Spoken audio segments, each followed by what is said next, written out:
Well, I mean, yeah, I mean, people know Dennis Welch, too. The question is, do they like Dennis Welch?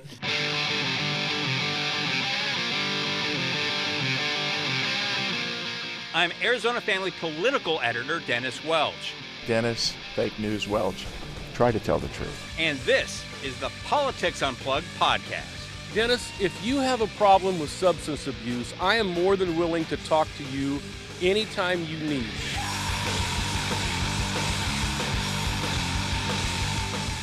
All right, let's talk about the story that everybody keeps talking. Everybody's talking about the weather, the heat in Arizona. I mean, even the New York Times is writing about the weather, and you know it's a big deal, and you know it's hot when that's happening. And it is a thing. We live here. We know it's happening. It comes every year. But I think this particular heat wave, it is looking like it's going to be historic. A record number of consecutive days are going to likely be broken next year for 110 degrees and hotter and whatnot. And I'm here with Jessica Boehm from Axios, who's been writing about, a part of this story that maybe a lot of people don't want to think about or don't really know about what's going on. And that is the homeless population that has exploded in Maricopa County over the past 6 years. And the heat is deadly to them. What was it? Over 400 people died last year because of the heat. And, Jessica, I just want to kind of, if you could just set it up for our listeners here, how bad is this problem right now for this population, and how much of a strain is it putting on the city? Yeah, it's really bad. I mean, we're all, I think, pretty lucky that most of us get to work inside and live inside. But for folks who don't, I mean, imagine often just walking to our cars is this burden that we have to experience when it's 115 degrees. But this is especially dangerous because of the overnight lows, which I don't think people think enough about. But we are not dipping below 90 degrees this week, which is wild. Yeah. Yeah. And that's the thing that drives me nuts. Yes. Every you year. get no relief. It doesn't cool down. No. I was walking my dog at 10:30 last night, and it's still 100. And you're like, are you kidding me? But the thing is from a public health perspective, doctors will tell you that is the most dangerous thing. If it got to 115 degrees during the day, but it cooled down to 80, 85, I mean, it's still dangerous, but people can survive that. But when when your body never gets that chance to regroup, that gets really dangerous. And that's why it's a horrific thing, but they pull bodies out of tents all the time in our encampments because people die in their sleep overnight because they cannot regulate their body temperature. And I mean, it's just horrific. And So I mean, what kind of strain is it putting on the city, and is the city prepared for this? I mean, we talked a little bit about this on the TV show side of things before we were recording this, and it didn't sound like to me that the city had done well planning for this at all, even though they should have known this was coming, because we've seen the explosion of the homeless population here. Right, and I put a lot of attention on the city of Phoenix because they do like to position themselves as the leader of our valley, and so that means taking responsibility for the hard stuff too. But this is really, I mean, locally, every city in the valley, the county, the state, the federal government, nobody is prepared for this. I mean, just to talk briefly about the federal government side of things, weather or heat kills more people than any other weather-related event in the United States. But we don't, as a federal declaration of disaster, recognize heat as an emergency extreme situation. So we have people locally, including the mayor of Phoenix, calling on FEMA saying, why not? And the reason that's important is it would unlock the kinds of funds that you see, when you and I watch and see in Florida or in the South, when there's a hurricane, you have these pop-up shelters, people get somewhere to go and have these temporary places to take respite. We should be getting that in Arizona to take care of people. Let me ask, I mean, is there any, of our leaders on the federal level, I'm looking at you, former Phoenix Mayor Greg Stanton, Are they trying to get that change where you can, and the feds do start recognizing heat as a weather emergency? I know Ruben Gallego has proposed a bill, and they're asking for that. One thing I will say is I was talking with the chief heat officer for the city of Phoenix, one of three in the country, and he said that he is actually having conversations with FEMA, and FEMA is just this week had their first webinar on how to prepare for extreme heat. So it does seem like there's things in motion. I talked to our climate experts at Axios, and they think it's something that will happen. It's just kind of a matter of when. I say bring FEMA out here.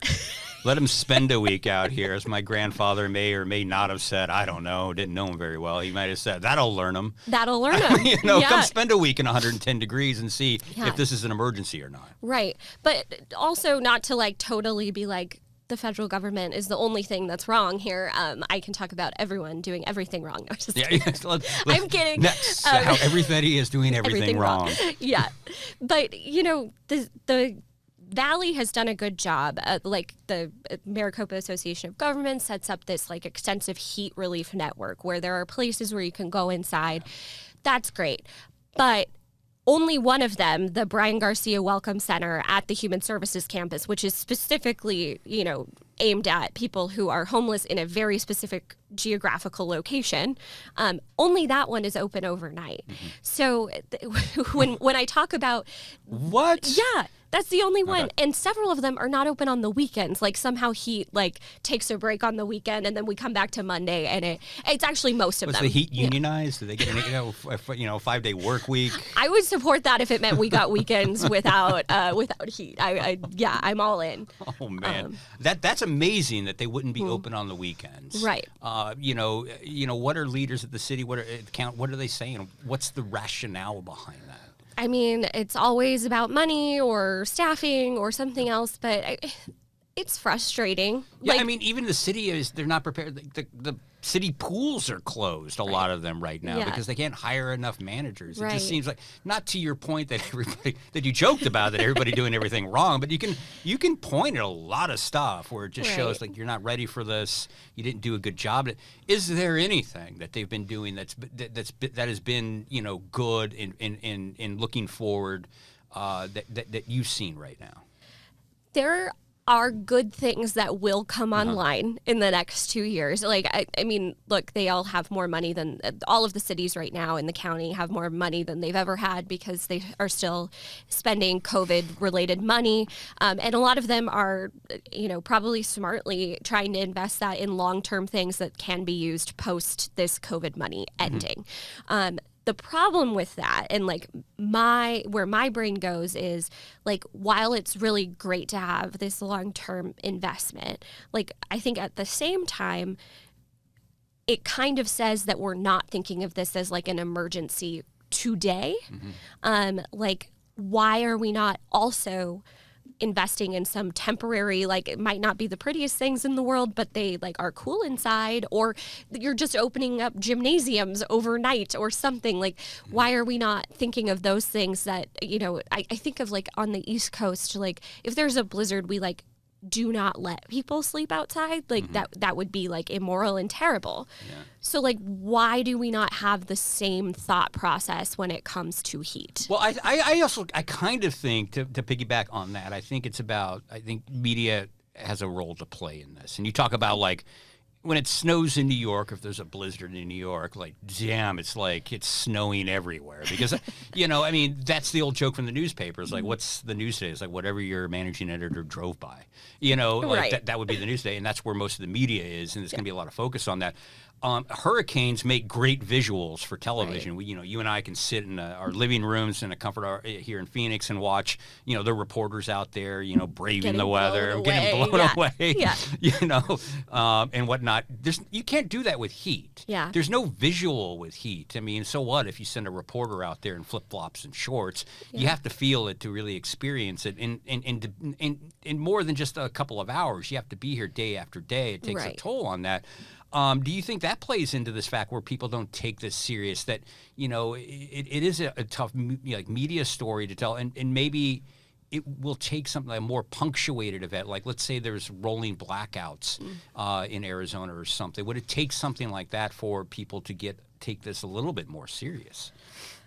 I hope not, but I understand what you're saying. Like it is hard to visualize or to get people to understand it. And we also have, which I'm sure if you've been on social media lately, you may have seen every person that doesn't live in Arizona going, why do you live there? Like, just don't live there. And it's like, okay, like I understand what you're saying, but like, well, I mean, that's not helpful. We say that to you in January. Exactly. Like, why do you live in snow? Like, and like, why do you live where you could get hit by a hurricane? Yeah. Like, but they're like, well, that's worth it, you know? And so like, there's just like some kind of disconnect. Like we've all chosen this and you have to like live with it. Mm-hmm. And I don't know why we don't take it as seriously as we should. Maybe people from other places, like where the larger media markets are, think like, I would love to have more sunshine. Like, I mean, like, I don't know why we have that disconnect, but it's certainly there. Yeah, and anybody has to be listening to this that doesn't live in Arizona. Let me just tell you this: from like November to May is basically Chamber of Commerce weather. Oh, like, beautiful. Yeah, sure, we get a couple of months which is Chamber of Hell like weather. We're living through it every year, right. and this is exceptionally bad right now with this record heat wave here. But to get back on track a little bit, talk to me about that. You know, you had the head chief director of the heat officer of Phoenix. You were talking to them. He made some comments about like, look, if anything else was happening that was killing this types of people every year, because again, it was what 435 people, 25, died last year. Was a big increase that we've seen for prior years. Right. You know, he was saying it'd be a very different response if anything else was doing this, whether it was a crime wave or some other weather-related event. I mean, can you imagine if there was a wave of monsoons that killed that many people or something? Right. Exactly. And I really appreciated his comment because, like, I feel like so often we try to like downplay, like it's like, yeah, this is bad, but it, you know, it's all right. Like we're making do. And I appreciated that he said like this moment that we're in, 425 people died last year. There's no reason to believe that we won't have a similar number this year. And he was like, can you imagine like for like a terrible crime spree breaks out and over the course of 4-ish months, 425 people perish. Like the mobilization of resources, I mean, would be incredible. And I mean, this gets back to the federal government, like the FBI would be here, right? Like we would have so much federal investment. The state would like drop everything to get involved. Like we would have these resources that we just don't seem to think are necessary when people die of heat. All right. And I want to end it on the final note too. We've talked a little bit about there was a facility that was supposed to be built that didn't get built. It looks like it's another thing that Phoenix didn't do well. I mean, sorry to be picking on Phoenix, but again, not sorry. Tell us a little bit about that. I mean, you know, this was something that was supposed to be open, and then they decided they discovered like well into the project, like, oh well, we can't build here for what? Right, for methane gas. Yeah. So this facility, which was, you know, last summer was like touted as like next summer, we're going to have this facility. We're going to be able to bring 200 plus people inside for next summer. And we don't, because there was issue after issue with site selection and all of these different things. And then after they finally start the process, they're like, oh, actually there's methane gas. It's now June. So now, like, I mean, we don't know where they're going to go next. Like, they say they're going to, like, just move this project somewhere else. But, I mean, I don't know if you've, like, ever tried to build, like, a homeless campus. It's kind of hard to cite. Like, a lot of people get pretty upset about it. So, like, you're going to have to find, like, a similarly industrial area, I guess, to make this work. And so, I find it very unlikely that it'll be open by next summer. But I hope that I'll be proven wrong. I'm more than welcome to be wrong on that one. But, you know, it's just frustrating. Like, I understand needing to do your due diligence and find a good site and invest in these projects. But at what point do we say, we just need something today? I don't care what it looks like. This is an emergency. People are dying. All right. Going to have to end it right there. I want to thank you, Jessica Boehm from Axios, for talking about this. And I do want to point out, too, that we're going to have a second segment here on the podcast this week. Going to talk to couple of political types about Mark Fincham and recorder races and all that kind of fun stuff, and that'll be coming up next.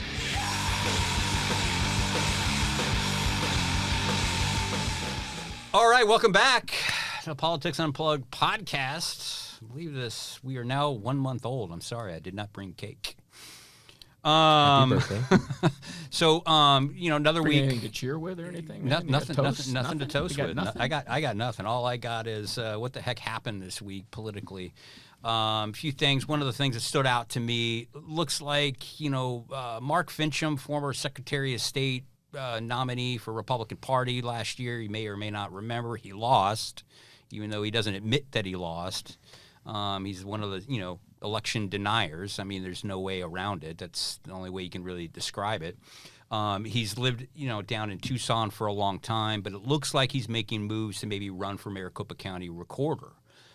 So it would take for him possibly moving. Well, he's pulled an informational packet from the county, from the records I've seen, that shows he's at least got some sort of interest in this. He's recently resigned as a precinct committee member for the Republican Party down in Pima County, and he now lists on some corporate paperwork filings a Phoenix address. So it looks like things are starting to line up for him to potentially run for that office. Now, that would be the top election official for the state's most populous county. And I want to start with you, Chalk. Let's say Mark jumps into this race, Mr. Fincham jumps into this race. How does this change Mr. Richards' prospects? And you have to start with the primary. The general election is very different. You have to start with the primary, and the key question there is, could Richard win that primary? So before we get to that, let's just observe the irony of ironies here, is that he will be running against Stephen Richer, who beat Adrian Fontes, and Fontes beat Mark Fincham. So only in Arizona, brother, Come on, give me. I feel like I need a graphic from Raising Arizona right there. Give me a riff from Raising Arizona. I feel like I need a flow chart for that one. But I need a Circle K and a hold up or something going on. Yes. So the challenge will be, most Republican primaries consist of 30% of Republican primary voters. Mm-hmm. I mean, it's a very narrow cast, very low turnout, and unaffiliated voters only participate in a Republican primary about 8%. And so, you have to win with Republican voters. Yeah. We do know, if you just look down the road, you look down the line, Trump, Kari Lake are still very popular with that element of that part of the Republican Party. Mm-hmm. Not to say they're electable in a general election, but they are still popular with that part of the Republican There's no general Party. without winning the primary. Right. That's the problem. You have to win the general. Yeah. So the very complicated question comes up, can Stephen win in a Republican primary if there's plenty of crazy MAGA-esque candidates? But Fincham's got good name ID after running statewide. So it would be a very steep hill for him to believe. And then also you'd have to acknowledge he'd be on the same ticket with Donald Trump and Kari Lake if Kari Lake decides to run for, so that's all kinds of bizarre stuff. So what he would have to do is think about what his best prospects for election are. And the best prospects may be choosing to avoid that conflict and running as an unaffiliated candidate. So you move directly to the general election ballot under our current election system with no primary. But the challenge there is you got to count on cooperation from Democrats. Do Democrats then choose to run a candidate and create a three-way race in the general election, which I believe Fincham would have a shot at winning? All right. Hold that thought. I just want to put a pin in that. I'm new at podcasting, so Colin, did I introduce the guests? So good. See, moment of levity there. Well, no, you're just assuming everybody on the panel is so well known. Yes. So we've got Chuck Coughlin. Thank you for the compliment. Thank you. Chuck Coughlin here and Jevin Hodge talking about all this. I am very embarrassed. I'm not cutting it. No. No, we're not starting over, man. No, listeners can make fun of me all they want, but this is They're real. here to listen to I'm you. keeping it real. They're raw here to listen Dennis to you Welch. anyways, I'm going to brother. keep it real Keeping right it now. real. There you go. That's the tagline moving forward. Dennis Welch, keeping it real. And I'm new at this. So Jeff, let's get back on topic. So I tune in to Politics Unplugged from this week, and you'll hear me being the optimist here, looking at the glass half full. I really do believe in the future of our democracy, and I believe in the future of our republic, right? And I believe that there is, like Chuck said, right? It's difficult, a steep uphill battle, but not impossible. And I believe that there is a section of the population, the Barry Goldwater Republicans, the John McCain wing of the Republicans that still exist, and a not insignificant amount of independents that may pull a Republican ballot just for the mere fact of protecting the future of the democracy. Like, here's the thing. If Kerry Lake's on the ballot, Donald Trump's on the ballot, they may not be able to decide those elections. However, with enough support, the right messaging, and the right strategy, and the right amount of money invested in these races, they will be able to save that office, right? And there's an opportunity there with a coordinated effort and the right strategy injected into the process. So steep challenge, not impossible. I mean, the Arizona Cardinals could make the playoffs. It's not impossible. Well, what the issue speaks to is the desire, which we have seen in data all across the deck, of the desire of voters in Arizona to have an open primary. So without regard to political affiliation, everybody runs on the same ballot. Then there aren't any wasted votes because you can determine the top two, like California does. The top two could run off in the general election. Then Kind of like city politics, right? Right. Like all of cities except Tucson run their elections this way. My guess in the top two that Richer as an incumbent would win.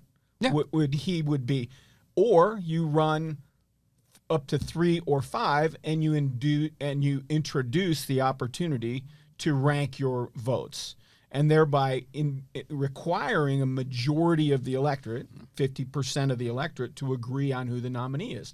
Those are.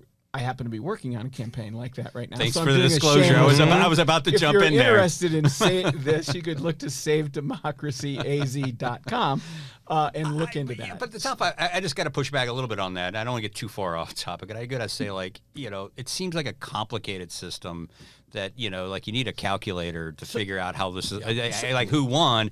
And look, admittedly, I'm not a bright guy, but it seems like educating voters on something that's complicated. Dennis like Welch, keeping it real. And he's not that bright.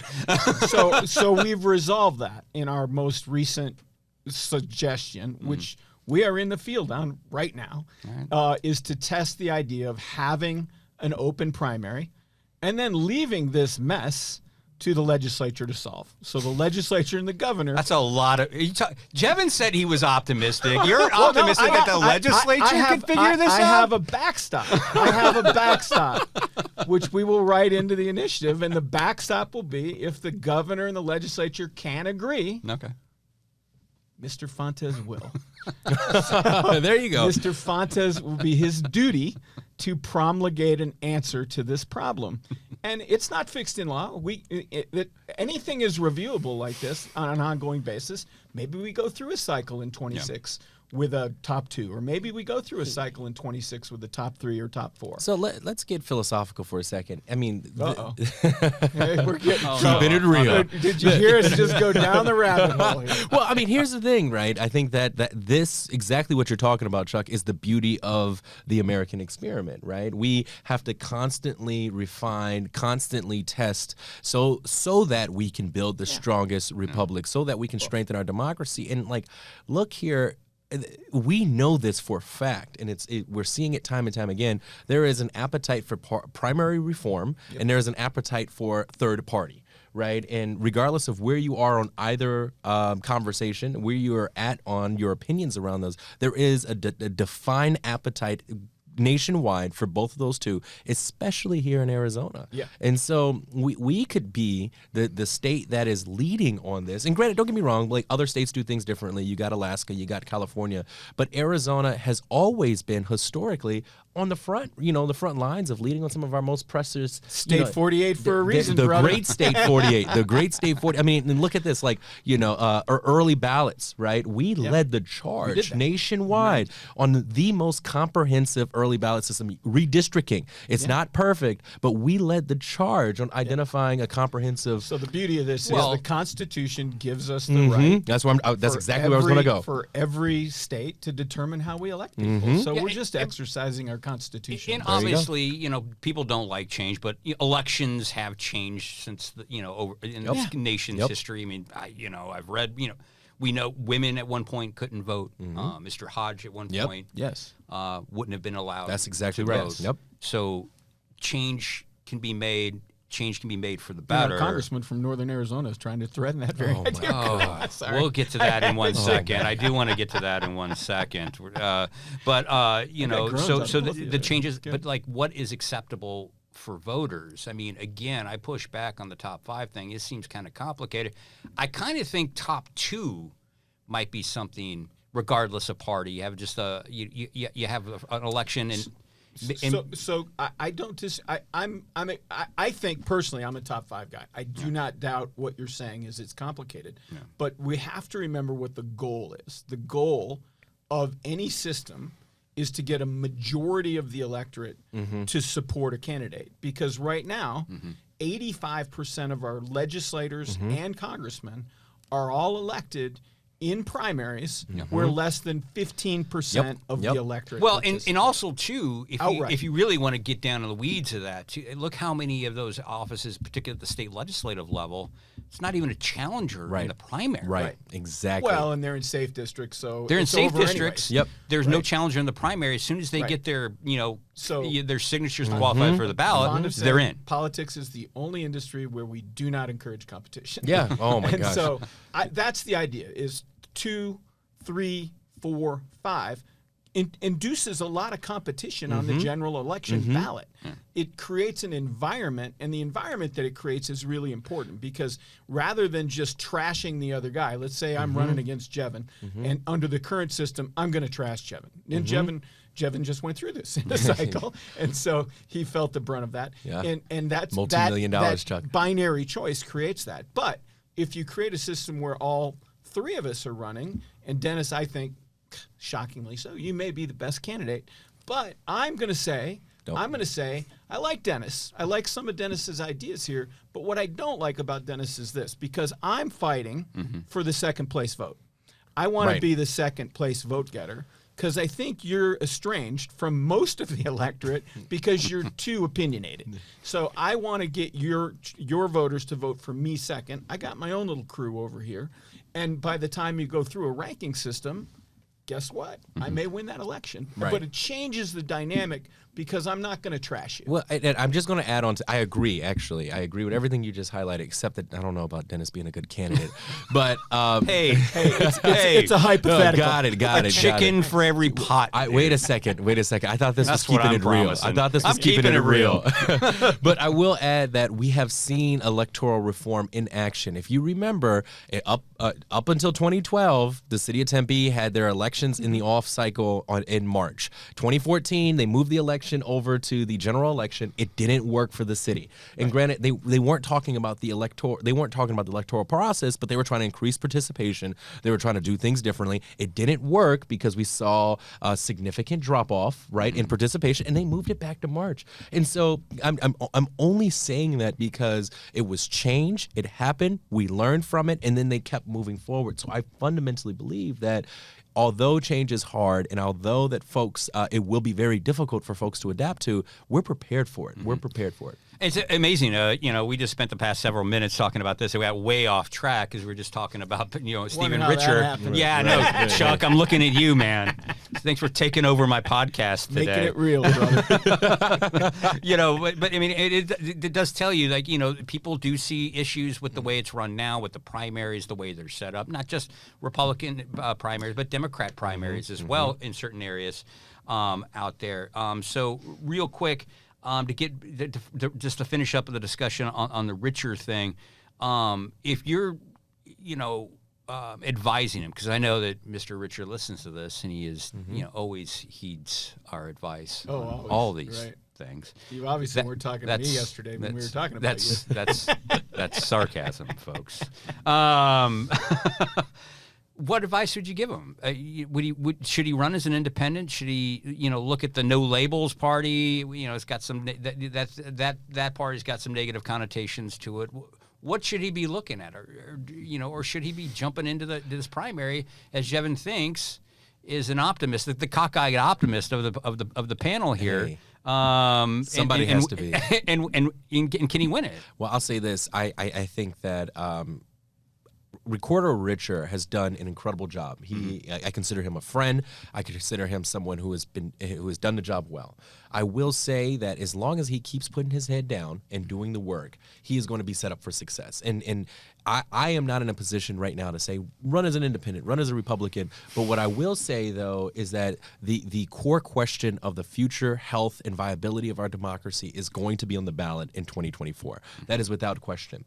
And as long as he continues to do the work, expanding access to the office, registering voters, and rising above, the partisan politics as he has done, he's going to be in a uniquely strong position whatever decision he makes in this upcoming election. All right, and now we have to move on to another topic. I do want to get to this. One of our Arizona congressmen, Eli Crane, has found himself in a lot of hot water. However you want to describe this. Some comments he made about Black Americans. I'm not really that comfortable repeating that what he exactly said. So I'll leave it to you to kind of repeat what he said on the floor of the House when he was talking about some sort of a defense authorization bill. Right. So he's referring to, for the listeners who haven't been following along here, we have a member of Congress of the United States House of Representatives that is speaking about our military now at this point in time, and referring to a not insignificant sector of population of the military as people of color, as colored people. And on the floor of the House of Representatives, and then continues to have a dialogue around it being a social experiment to expand on whatever initiatives that they're focusing on at that point in time. And where this is problematic on so many different levels, but where this is problematic and disgusting, I'll go as far to say is disgusting, is because he is an elected representative that has been elected by people of color, that now he has blatantly disenfranchised, that he is blatantly disrespected, and quite honestly, he has zero regard for even his colleagues in that chamber. And so, he's bringing 1940s, 1950s Jim Crow rhetoric directly back into the House of Representatives. And what it does is it perpetuates this type of behavior, that it is okay to call people of color colored people, that it is okay to blatantly disrespect these individuals, because when you do so in the People's House of Representatives, on the floor of the body, right, not just as an elected member, but on the floor of the body, it elevates and gives gravitas to these types of actions, and we simply just can't allow that. And I just want to follow up with this. Mr. Crane has said that he misspoke. Is that enough for you? No, absolutely not. You don't just misspeak, right? It's one thing to say take a right versus taking a left when you're providing somebody directions. This is not common vernacular, right? You don't just go around calling people of color colored people, right? And, you might as well just told all of his black colleagues to use. It speaks to a state of mind. Yeah, that's exactly and right. That's the problem. Yes. And he can apologize. I'm sure he's going to regret saying it. But, will he? It speaks, politically, he's going to regret saying will he? There you go. Well, it does give somebody. That's the follow-up. Is there going to be retribution? Well, We've seen in the past. Get him in an open primary, Dennis. Yeah. Might get a shot at him someday. I'm just saying we've seen in the past. I'm with you. But it does speak to a state of mind, and that is the troubling thing. I mean, can apologize all he wants, but it's not just an unfortunate use of words. It's a reflection of how he thinks. Yeah. But will there be payback? Arizona alone in the state house, you've seen State Senator Wendy Rogers. She cut a video speech for a white nationalist convention. Yep. She was censured, but she also raised $2-3 million as a state lawmaker. Paul Gosar has rubbed elbows with some white nationalists. Primary, Dennis.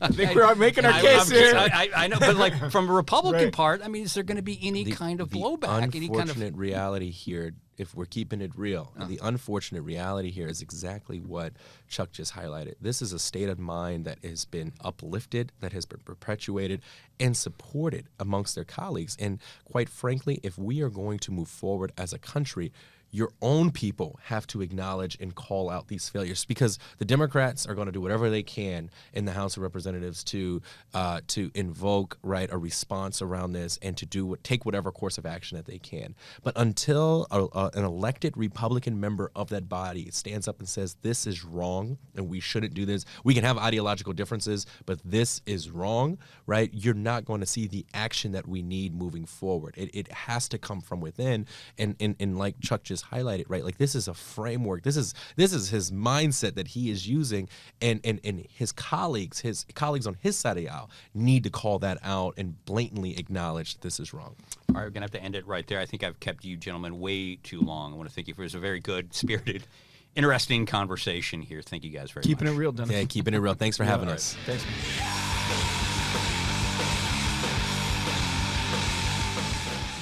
And welcome back to the debrief that I do with every week with the extraordinary producer of this show, Colin. Thank you. Got to ask you, man. Get your general thoughts on the show this week. Other than I forgot to introduce our guest in this. It's a learning segment. process. It's our first multi-guest broadcast. Things are going to happen. Oopsies! I forgot to introduce them. It's a big deal. Yeah. Two very good conversations. Jessica's great in talking. She's covered the homeless issues extensively, and it's one of those topics where it's frustrating because it seems like nothing anyone does works, and people want to see more done. But I don't know that anyone out there has a great idea of how to make anything work. Or like my takeaway too was, it seems like plenty of people saw where this was heading with climate, with heat in Phoenix years ago, yet we're still seem to be caught flat-footed. Yes. And Jessica was really clear on that point that, if Phoenix looks at itself as the leader of the valley, they should also take a lion's share, they should take the lion's share of the blame here. Yes. In the situation for what we're seeing here, which is not insignificant. And it's so frustrating that they should have had the money for an indoor shelter that would have opened, I think, late last month, and they couldn't open it. And it's back to square one on that, and they're not close. Typical government stuff, man. Just, probably over budget now and over time, right? And yes, and I understand if there's methane gas there, you probably don't want to put people in there. Yeah. But it just seems like the type of mistake you can't really make in this situation. Yeah, and some of the thoughts there, when we were talking with Jevin and we were talking, with Chuck, I was, really struck with the final part of the conversation. We were talking about Eli Crane and, the pejorative words that he used to describe Black Americans on the floor of the House, with Eli Crane now saying he misspoke. Both of them were both making that point, like it isn't good enough for him to say that, to even apologize at this point, because the types of words he was using in that speech, they say, reflected a state of mind. Yes. And again, it's not good enough to Chuck. It's not good enough to Jevin. It's not good enough for a lot of people. Mm-hmm. I don't know how it will play in his constituency. No. And I don't know that he'll face any consequences from leadership. Yeah, that's the thing. I was trying to we had to cut the conversation off because we were getting a little bit long, and they had things to do. But I really don't see the kinds of penalties that be imposed on him as we've seen like in the past. I mean, getting ready to do the show, was doing a little research, and I remember, in double check, like back in 2003, 2004, like 20 years ago, there was this U.S. Senator, Trent Lott. I believe he was from Louisiana. Yes. And he had voluntarily stepped down from his position, was removed from his position as leader, the top Republican in the Senate at the time, because he had praised Strom Thurmond's Dixiecrat Party. For people who don't remember or don't know, Strom Thurmond ran a very racist campaign in 1948 under the Dixiecrat, banner. Yes. And Trent Lott had praised that, and just for praising that, there was a penalty that self-imposed. I believe he stepped down. I'm sure there was lots of pressure for him to do so. But, this time around, I don't see that happening now. I can't imagine anyone in Trent Lott's position facing any blowback at all at this point for that type of comment, which is unfortunate. Yeah, it just tells you how things have changed. Yes. To see that. In Arizona, we've had some recent experience with that. We talked a little bit about State Senator Wendy Rogers. She did get censured. Yes. But that was just that's a public shaming. That's a public no, you did something bad. But it didn't seem to hurt her at all. And it took her threatening death on political opponents. Yeah, and yeah, that's right. It's a good point to bring up, because it wasn't about cutting a video speech for a white nationalist convention. It was some words she said in that convention that weren't racist. They were about calling for political enemies, I believe, to be hanged by at the gallows. Yes. So it wasn't about that. So you have the to racism remember, wasn't the issue. Yeah, it wasn't the issue. It was the death threats. It was the death threats.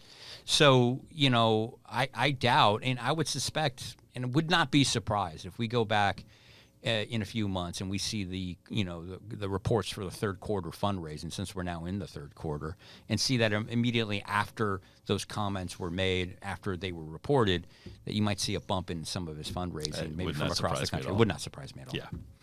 All right. That's anything else? I think that covers it. I think Good time. we'll have to end it right there.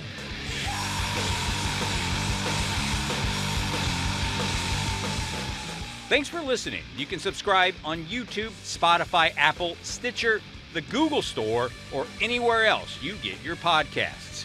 See you next time.